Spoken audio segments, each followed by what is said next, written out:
approval of the agenda. Mr. Chair, Mr. Chair, oath of office. Oh. That was part of this development. Oh, okay.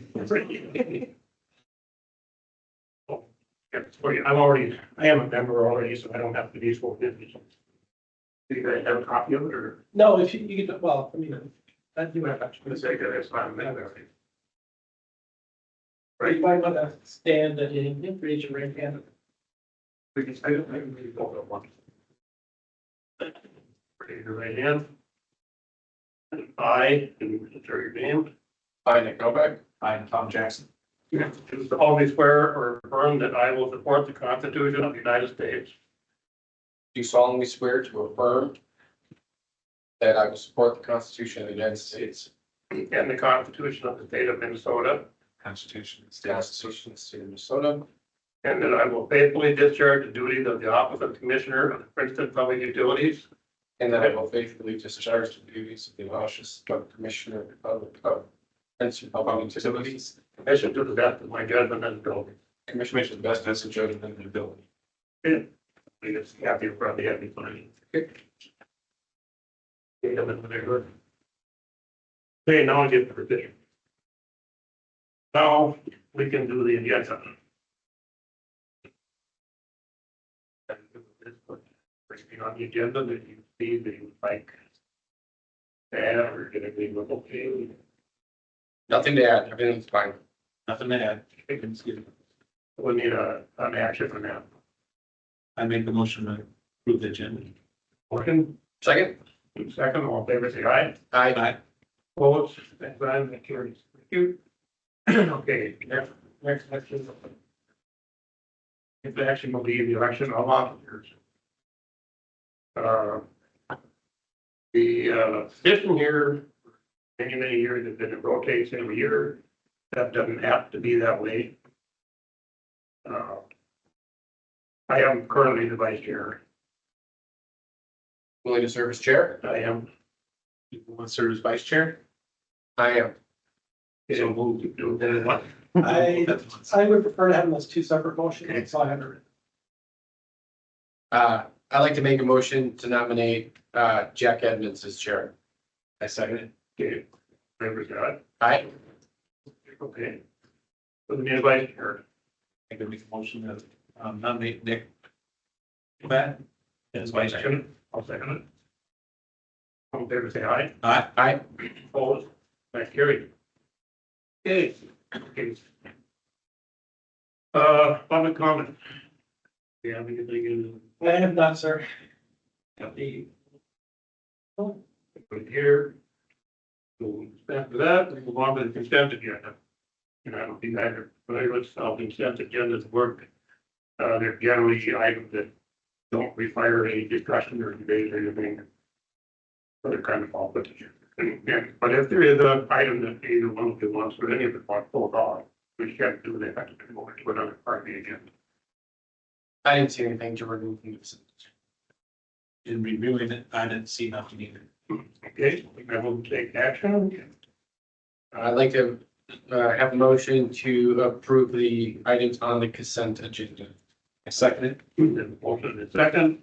In discussion, none, all in favor, say aye. Aye.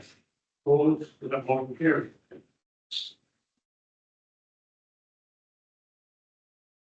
Okay, the manager report, the representative report, did you have a chance to read it? Yep. There is a. In the tab, anybody's free to ask questions or put them on the spot or whatever you want to do. But they all do a very good job, I think. We're always free anyway, to talk to you, book a call. And then all down and meet me here. That's always an option. Either before the meeting, after. Okay. Michelle, you have anything? Not really on here. No. Michelle, the city administrator, you guys over or not? Yes. She's pretty much over our meeting. Offers up what's going on with the city, back and forth. And I that they call there. Now, I do a report at our meetings on what we do here. It's a remote, keep right stuff. Okay, regular agenda. Item E, preliminary financial. Yes, Mr. Chair, in the commission's packets, memorandum 25-5, regarding the 2024 fund balances. This is a year-end financial report that I provide to the commission. It is based off of unaudited numbers, but won't be considered until June. But just to kind of show you where we're at unofficially, to kind of recap some of our fiscal policies that the commission has adopted regarding working capital minimums, balances that the capital improvements fund and the rate stabilization fund can try to stay within certain bandwidth. Just to give that some context, and then the results as of December 31st, as you can see, the results put us within the requirements of the commission's fiscal policy. I did want to mention, since we are meeting our minimum levels for working capital and our rate stabilization and SIF accounts are within the parameters established. That shows that both enterprise funds are performing well. We meet all our current fiscal policies and we're exhibiting strong fiscal stability. As a result, the commission may wish to consider transferring funds to the city of Princeton. It continues from the effort that we did last year, where the utility transferred a payment to the city of Princeton at the rate of $1 mil per kilowatt hour sold in 2024. That would equate to $54,266. I will point out that that is slightly lower than the pilot payment made last year, simply because our sales were down about 5%. If the commission wishes to take that direction, the suggested motion is below to the pilot payment to Princeton, the amount of $54,266. I am available if anybody has any questions. Okay, it's obviously a very good thing. We're doing here and we can contribute to the city. I'm sure we can find this work, Michelle. Yes, it will either go into capital reserve fund for helping to expand our infrastructure, or we will place it in our revolving fund, which probably ceases to. Yeah, I would agree that's a good use of the fund. Yeah.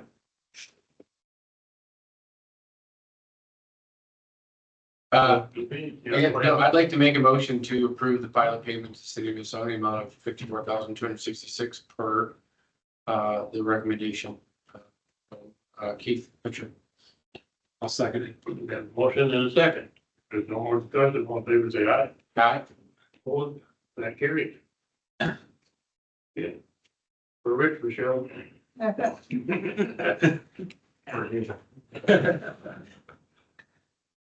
Okay, let's move on to employee handbook, 2406. Yes, Mr. Chair, in the commission packet, memorandum 25-06 regarding some suggested modifications to the employee handbook. As background, there has been a lot of activity by the state for the last couple of years regarding sick leave and various other employment law requirements. As a result, I've been kind of reviewing the employee handbook. There are a couple of areas where, because of the new requirements around ESST here in sick and safe time, I think it would be prudent to make a couple of minor modifications now, one of which is to eliminate the ability to donate, because I'm unclear as to what that means under the current ESST legislation.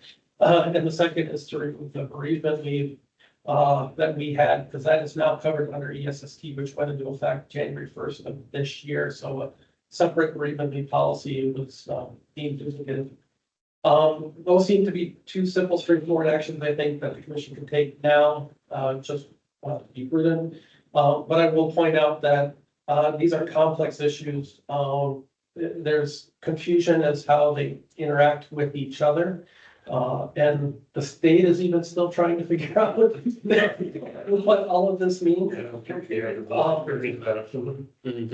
As folks here know, my wife is an HR director consultant, but even she is being challenged with trying to figure out what all this means.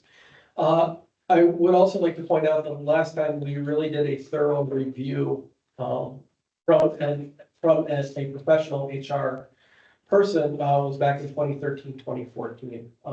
I'm feeling like it's a little bit outside my wheelhouse. I would like the commission's permission to see if there's an HR consultant out there or get some proposals to get somebody to really do a good level review and make sure that our policies are supportive and not contradictory, both internally as well as with state statute. But for right now, what I'm requesting is to update the employee handbook to remove the donation of ESST in section 5.4 to be section 5.5 and renumber the handbook. Does the employee lose time? Because we're eliminating the bereavement or because they still get sick and save, right? They still get sick and save. But they won't Sorry. lose any time or benefit. You know, and Jeremy and Scott maybe, or Kathy, if anybody else can chime in here. I think before the bereavement was outside of sick and vacation time. Correct. So I guess, from that perspective, it could be viewed as a loss, but I will point out that our ESST is, we do 1 day a month, not 48 hours. We also cap our ESST accrual to 960 hours, which is pretty significant. Yeah. Which is, again, kind of gets into the implications that has for other things within the ESST law, which is why I want some help looking at it. Yeah. So at the end of the day, It's not. I really don't think it's significant. Okay. I guess you could make an argument that it is, but, part of the issue, I mean, there's several things going on. The bereavement policy as it stands it would be duplicative because the way it's written, an employee could take the bereavement leave and then use ESST. And the way the law was written, there's no cap on it, which means that, you could work for a very long time. There are some conversations within other organizations about seeing what kind of limits and see if the legislature could make a couple of changes this year. If you're following the drama at the Capitol, that's probably not gonna happen. But There's 3 here. there is a lot of talk about people trying to clean up some of the ambiguity that's in the language. Again, since the ESST allows bereavement leave and the ESST doesn't cap it, which our own policy was capping 3 days, it is where part of the contradiction comes in, and I just don't know. I'm just a little nervous about what, if we actually got called upon to implement it, how that would work. Okay. My suggestion for today is to make these changes. Have an HR person look at this. Doesn't mean we can't bring it back if if that's deemed to be the proper way to do it. I'm just worried at the moment, we're kind of in this weird limbo, unknown area, which is why I think maybe evaluation is one. Would you like 2 separate motions? No, we can do it in one. I make the motion that we change our employee handbook to as stated here. And also have Keith investigate an HR consultant. I'll second that. And agree that indeed, I think Keith, you should definitely go out and seek some proposals on a HR consultant to review your employee handbook policy. I will do that and then bring back some, but I find and work on next steps. And I totally concur, you guys do all that work, but this is however you want to know. It's There's no fucking truth. I guess the only question I did have was, and I totally support going outside, do you have somebody in mind already? or I have reached out maybe to little bit of a cost possibly, or? I have reached out to a contact that I have. HR folks are pretty busy because there's a lot. The same question I'm in. I'm hopeful to bring something. And I'm not saying the next week. I'm not trying to smart you, I'm just curious if you maybe have somebody in I mind. haven't reached out to somebody. We have not connected on work scope or anything. I totally concur, it's the direction we have to go to be cover our budget, so to speak. Yeah. Well, it's always to be fair, both sides. Exactly, yeah. Employee and Mhm. city. Okay, if there's no more discussion, all in favor, say aye. I, Opposed, same sign, and that carries. All right, we'll move on to, C, the North Water Tower. And I've been a little bit of history in this, the North Water Tower is gonna go to a, like, keep thinking, keep it on, you know what, it'll work. Yes, Mr. Chair, in the commission package, member number 25-07, is regarding the 2025 North Water Tower reconditioning project. It is a project that was approved by the commission last fall.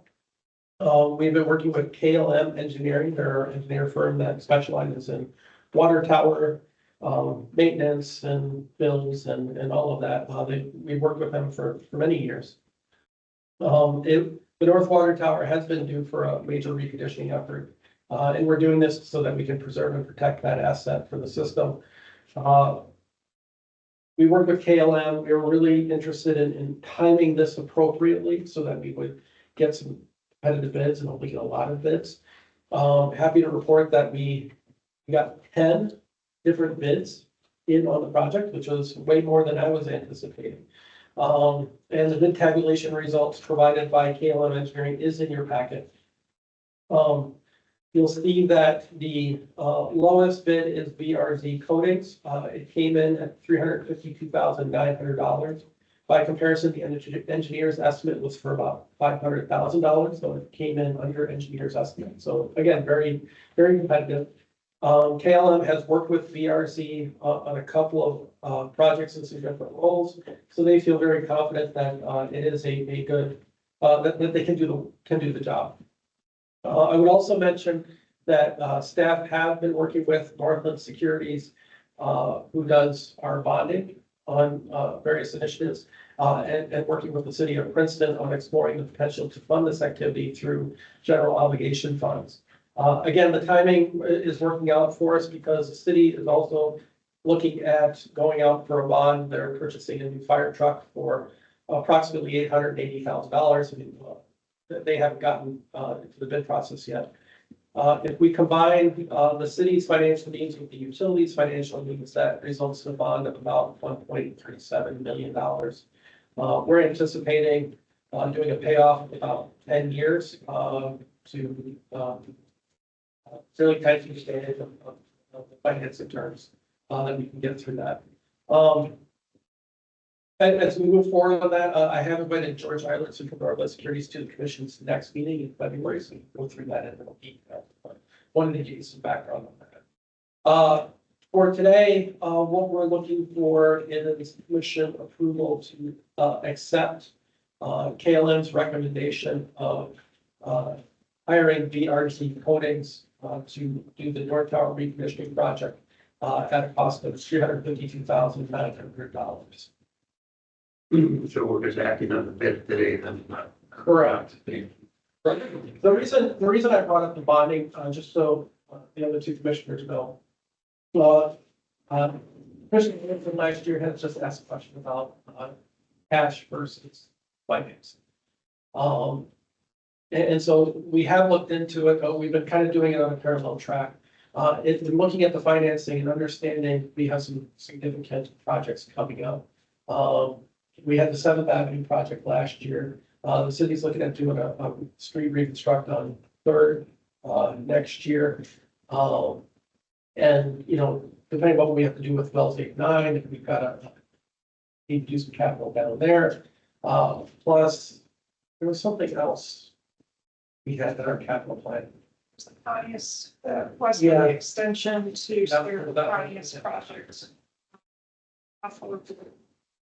First Street, County Road 31, that's coming on board here. Yeah. So, That's not approved yet, or that is. It has been approved,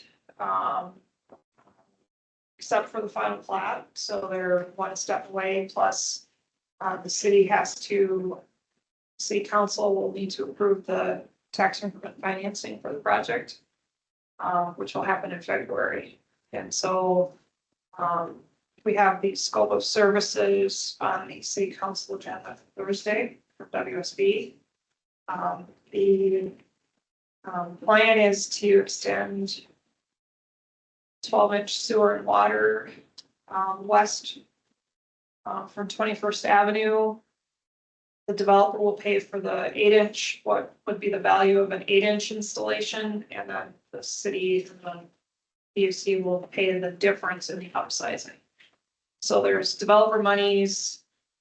In fact, George and I spent an hour laying out cities projects and bonding, and George will be at our study session in February to talk financial management plans. So there'll probably be a little bit of you in that discussion, okay, because the street reconstruction projects, we have 3 of them tentatively scheduled over the next 5 years. It will be sewer, water, and street, so there'll be some participation. Subject to. Only, I mean, or, for the street reconstruction. Yeah.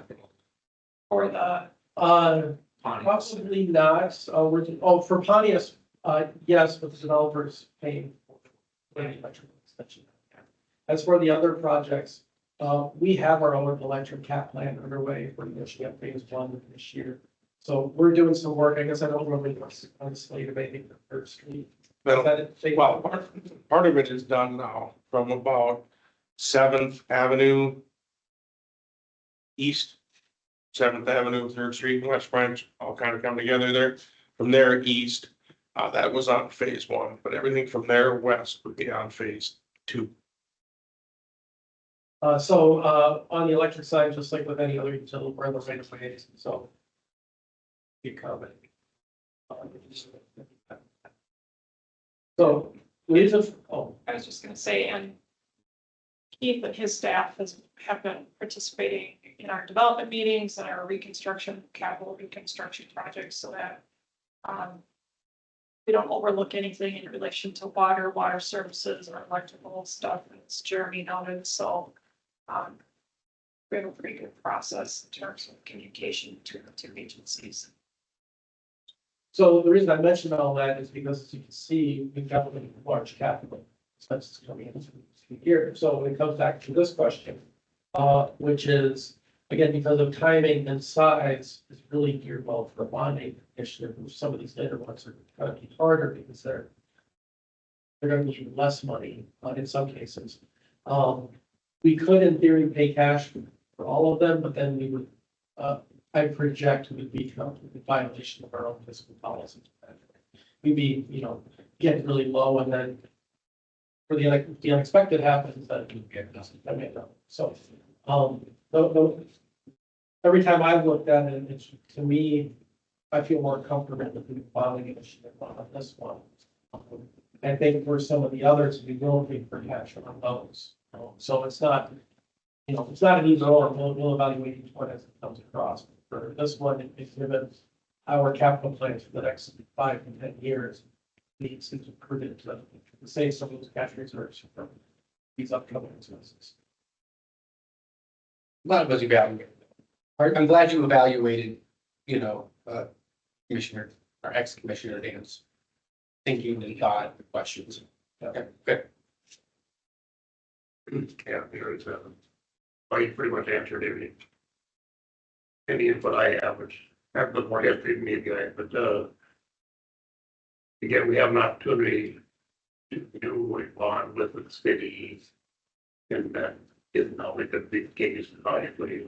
Just for background as well, the nice thing about doing a general obligation bond is it helps take advantage of some better financing terms because of how it's structured. If the utility were gonna do it, we would have to do it as a residue bond, which sometimes be just a little bit different of the bonding. By working together, there are only some very favorable interest rates. The other thing I want to point out is, on the bonds, we are looking at 10 years. Part of the reason for 10 years on our side of it is because, generally speaking, when you repaint the water tower, it should last about 25 to 30 years.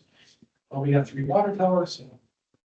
10 years, that would seem to make sense. The next one would be the south tower. Correct. Would be scheduled. Mhm. And there's other, what, we're looking at for that. And it's on the radar, we really haven't dug into it, it's kind of on we watch manually, inspections and stuff throughout all the time, but, we haven't really dug into that one, I'd say 5 to 7, kind of just a ballpark of where it kind of, we did a wash on it 2 years ago now, I think, that did brighten it up quite a bit. Kind of the, looks like road grime and stuff, it cleaned it up pretty good, but, you get up there and look at it, you can see this, the paint's starting to cook off from it, so, we'll keep an eye on it so that we don't get beyond over damage or anything, but we'll, I'm guessing in the next 5 years to 7, I'm guessing it's probably gonna be coming through. This bid is just for paint. On sandblasting, yeah, Yeah, sandblast, the whole exterior, and then the top part, the water bowl, that's the interior gets done on that, full sandblast. And repaint on that, the tube part of it is just a touch up of any bad spots, that there's no water contact in there. The upper bowl's the water contact area. They pull a big curtain, I don't know if everybody's seen them, but it's quite a process, they got the big curtain that they pull up around there, that one would be protected and curtain and all that stuff there, so. There's a lot of surface area on them, there's like a lot for painting, but you climb up on top of there, you feel pretty small. The last one was done, or the middle one was done 2-3 years ago. Actually, it's 7, It was that already? The Tiger one? you know, so they sneak up on you. So they decide the water hole and blast out the deposits or something. The paint, yep, they'll completely clean the inside out, blast the paint off and any sediment that's in there. Pretty minimal in that one, looked pretty good down there, but there's a little bit on the bottom that there's in there, they cleaned all that out, so it's completely cleaned out, they fix any, safety issues with ladders. Any railing and stuff on the top, fix up some door hatches. In the bid, is that what? That's all that- included. The first bid item was structural modification, that mostly just ladders and stuff. Yes, yep, some hatchways, that kind of stuff, just kind of cleaning up some stuff throughout the years, anything there, bring everything up to code, I guess you would say, or safety standards to current, so. In service repairs must be like, just fixing some wells. Yeah. Yep. Yeah, How long do we project that tower to stay there? Another 30 years, it should be, if you do this. kind of stuff. maintenance, I think it's kind of, I don't say indefinitely, but I mean, there's no, I mean, another 60 years, it's not really wrong with, we keep it up there, so it's not gonna go nowhere. We've got plenty of capacity, we're not really, at current time with where we're at, we don't need to add another one yet, so it's in a good spot up there. We should get, yeah, I don't know, I mean, there's no reason it can't stand there for a good long while, so. Yeah. There's no wear out point, I guess, on it, I guess, that I know of. There's been no discussion of it ever needing a replacement, as long as we keep up on this maintenance that they don't. I mean, some of the classes and schooling we go to, you see stuff where they don't do the maintenance and the tops are rusted out of them. Or the bases get bad and we're really good shape on all that stuff, so. I think keeping them on a good maintenance schedule's gonna be key, and Water towers are 50 right years old. yeah, it's been, that's what the older style with the 4 legs, so yeah. I'm glad you brought it up, Tom, because you guys worked here from the hash out, but we have a lot of options and what to bid for and different things. So when you brought that up, get those back, so. And the question I asked, and seems like just about every bid package I see is, you got I bid here at 723, our low at 352, if you're talking. Yeah. Yeah. And the good answer is probably the higher one didn't want to work. That's what I usually hear. You guys know we're going on. Think for anybody. How that process works. Yeah, The bid spread's significant between the first and second bidders, but I mean, if the engineer vetted that and made sure that they were comfortable with their numbers and made sure they didn't have any scope misses, I think it should be fine. There's documents that back it up, so. Yeah. And they did, talking with KLM on it, that, this project's a really good fit for their size. They're more of a, I don't say more of, but he kind of led to this is their sweet spot, I guess, for what their capabilities are and what they have for equipment. They get into the great big tanks, they can't compete with the other guys because they don't have enough. But this is their size and their kind of their niche, I guess, if you want to say, is kind of was his take on it, that this is what they're geared up to do, so. I don't know, I think they were talking about too, the North Water Tower is kind of out of sight and out of mind, so to say, when you tell them that they're very visible. So we're not, it's not gonna be flopped up, I guess, shall say. It'll be light blue and there you go. Yeah, that's it. When no logo on this one, they opted to just paint it blue and, But there's Princeton up there. they didn't. There's We were just going to just straight blue. Yeah.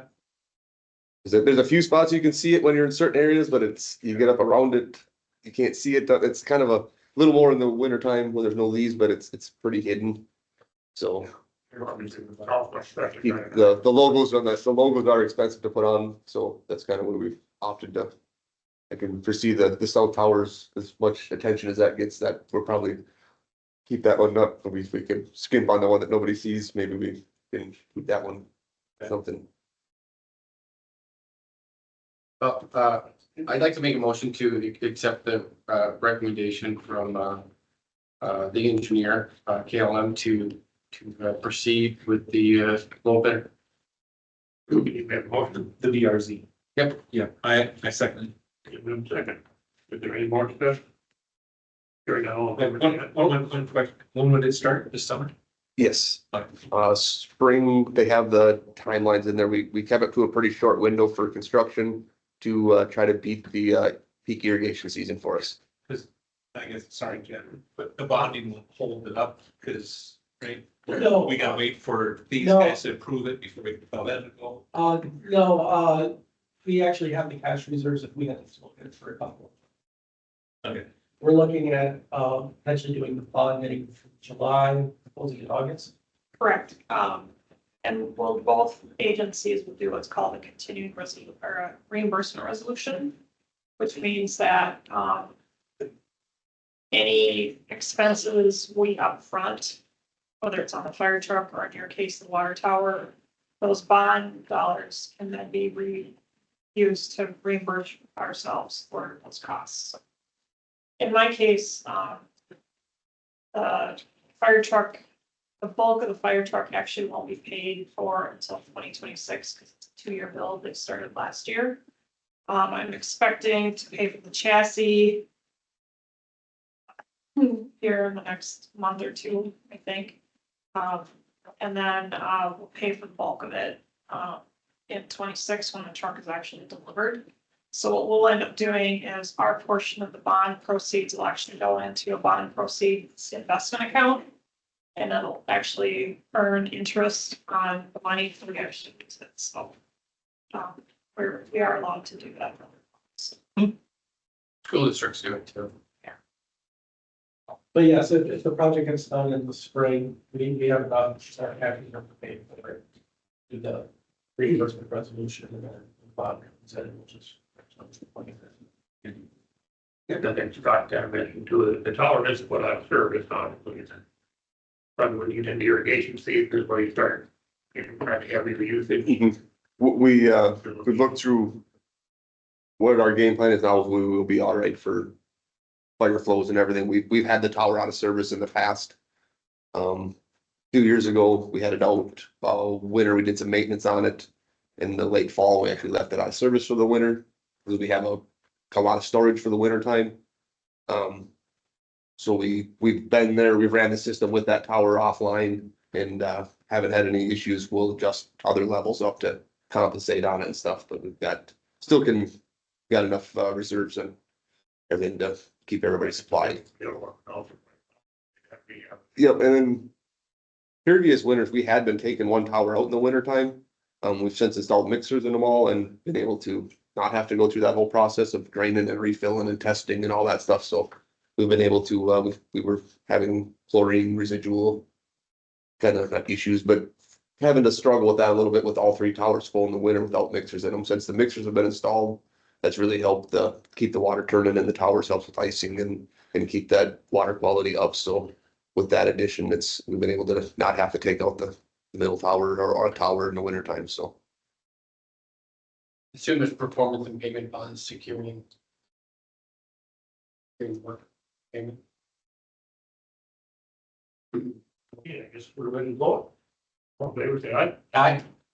Vote, not carried. Alrighty.